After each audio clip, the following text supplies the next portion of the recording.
Hello there, I'm going to show you a really simple recipe for 7-layer dip, and it comes together in one of my favorite things for the summertime, the rectangular cool and serve tray. So we have a whole cool and serve family, but a little while ago this came out, and what's so nice about it is you can use it for dips, you can use it for icebox cakes, you can use it to bring just a salad. So our cool and serve collection has these really cool inserts, hence the name Cool and Serve. And you're gonna put these in your freezer for at least 24 hours. And they stay cool, no matter what size you get, for 4 to 6 hours. And it's great for even if you need to take something on a long car ride, you don't have to worry about it spoiling. So I'm gonna take the lid off. Another cool thing is you can put chips in the lid. You know, it's got more than one purpose. So I'm gonna put this back on here. Oops, chips in the lid. And we're gonna start with making homemade guacamole. Now when I say homemade, it's really semi-homemade because I'm going to use, obviously, avocado,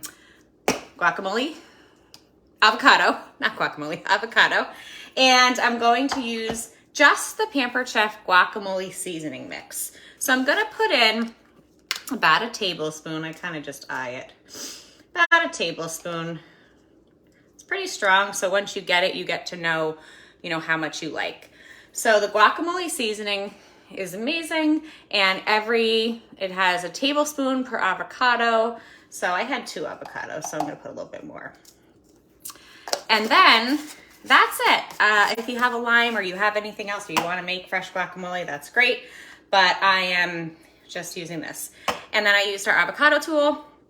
So this side does the cutting and the scraping out, and this piece gets the pit. So then you're gonna put the lid on. I'm using our manual food processor and just going to, whoops, you always have to make sure the lid is on correctly. I'm just going to make the guacamole. And with the manual food processor, the faster you push, the more porous it gets. So if you're doing something like salsa, I could even throw in some tomatoes I have here just to make it colorful, even though it's going on layer 3 of our dip. All right, so that's looking good. Very simple with the seasoning mix. If you are a person that doesn't have a lot of time and you want to whip up guacamole, great flavor, here you go. So that's set for one of our toppings. The next thing I did was I cut up some plum tomatoes using our color-coded tomato knife. And then you're just going to take a can of refried beans, okay? And you're gonna spread that on the bottom layer. So we're just gonna put that on the bottom layer. And for the 7 layers, you can guess while you're waiting and watching. Think about what the 7 layers would be. Of course, you can add as many layers as you want. You can make it a 10-layer dip. All right, so you've got the refried beans. And remember, this is a cold dip. So think about what you're gonna serve with a cold dip. You can serve, obviously, you can do it with chips or, it doesn't have any meat, so it's not a taco dip. It's just a 7-layer dip, but it's got a Mexican flair, and you're gonna use everything taco seasoning or Tex-Mex rub. Either one of those would work. Or if you have a Chipotle, I could use too, but really I love the everything taco for this one, even though it's not technically a taco dip. So we're gonna spread this. Okay, so you've got your first layer. Second layer, I have some sour cream, about 3/4 cup in the 1 cup measure-all, which I love because I can just use it for solids on one side and liquids on the other side. It's very handy. And again, the tablespoon of everything taco or Tex-Mex. 1 tablespoon is about a capful. So if you're in a hurry or you don't have a measuring spoon on hand, That's a good tip for our seasonings. And then I'm gonna take our small scraper, and this is great to do sour cream, and so many of our rubs are great for dips. So you can do sour cream with our garlic rub, or garlic and herb, our garden vegetable dip, our dill seasoning, garden vegetable seasoning, not dip. Delicious. So that's gonna go right for our next layer. And the last thing we're gonna do before the fun part, putting it together, is I'm going to take some black olives and use the quick slice. So the quick slice is gonna give you those even, perfectly even, I should probably get it on my flexible cutting mat. It's gonna give you those even slices if you like everything the same. And this is gonna be our, this is really fun too, it's gonna be our topping here.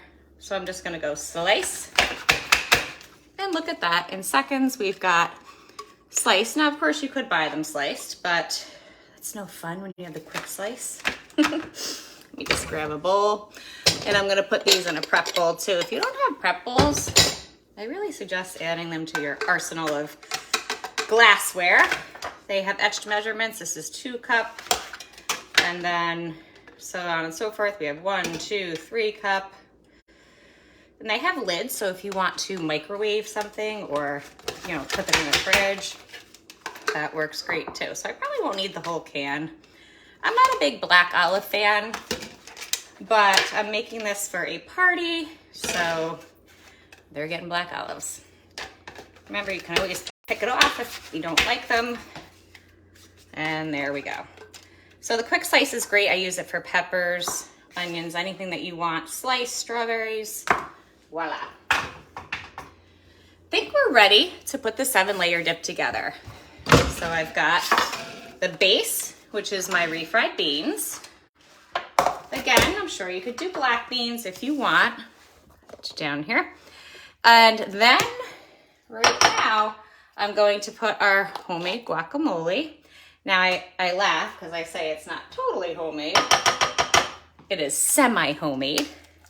But that's how we do it here with Cooking with Courtney. Most of the time.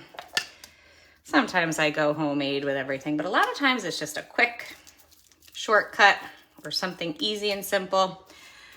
So that is what I like to show. Quick and easy meals and tips and dips and tricks and sips and all that.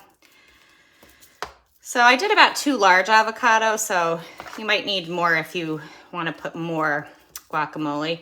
And if you don't want to make your own guacamole, just get it from the store and make that your layer. Layer 2 is in the books. Now we've got our sour cream with our Tex-Mex or everything taco. I did our everything taco. Spread this around. That's the 3. And what I love is since it's in our cool and serve, it's going to stay cold, and I'm bringing it to a party. And like I said, these get every little piece out of your bowl. I'm bringing it to a party, so I want it to stay cool, not only on the ride over to the party, but I want it to stay cool for a couple of hours. So I'm going to put it in the cool and serve tray. So the cool and serves are not just for summertime. I use them a lot of times just when you've got cheese around holiday time and you don't want the cheese to get all warm and yucky. So I was really happy when they came out with the rectangular one. Okay, so like make sure I get every little bit. That's our layer number 3. Layer number 4, you're going to do some salsa. So this is just 1 1/3 cup. It doesn't really matter how much, just fill it. I've got it in our liquid measuring cup, which I love. It comes in a set, and they all nest. So this is our 2 cup. And of course, I should have a different one so it looks pretty, but it's all good. Just combine it over here. Something about making something with a layer, I just love it. It's fun. And it always tastes good because all the different layers combine and the flavors and that one pickup of your chip. There we go. And of course, the next layer is our cheese. So I used our cheese grater. Because this is a cold dip, I wanted to use fresh cheese especially, but if it was a hot dip, you really want fresh cheese. It melts better and it's going to be more ooey and gooey because it doesn't have that wood pulp in it. So fresh cheese is best. I used our coarse grater. And it's also a money saver. If you take a big block of cheese, just quickly grate it. I even put it in my cooking blender on grind and I grate a whole big bunch of parm or cheese. And then we've got that. That looks so pretty. Then layer number, I'm not even sure what layer I'm on. I think that was 5. Layer number 6 is all the nice plum tomatoes that I chopped up. And I just used our color-coded serrated knife. So just did that. Lead over. And I'm going to use, of course, my spreader again. And last but not least, some black olives. So if you are really fancy, you could do, other toppings, but this is just a quick 7-layer dip. I might do half black olive and half plain because I know I don't like black olives and it doesn't look as pretty, but there you go. And so I've got a 7-layer dip, and what the heck, I'll just do the whole thing. They can take off the olives if they don't like them. And then I'm gonna put my lid on. The cooling trays are cooling, keeping it nice and cool. Put my lid on, and I'm ready to go. 7-layer dip. Message me if you'd like the full recipe.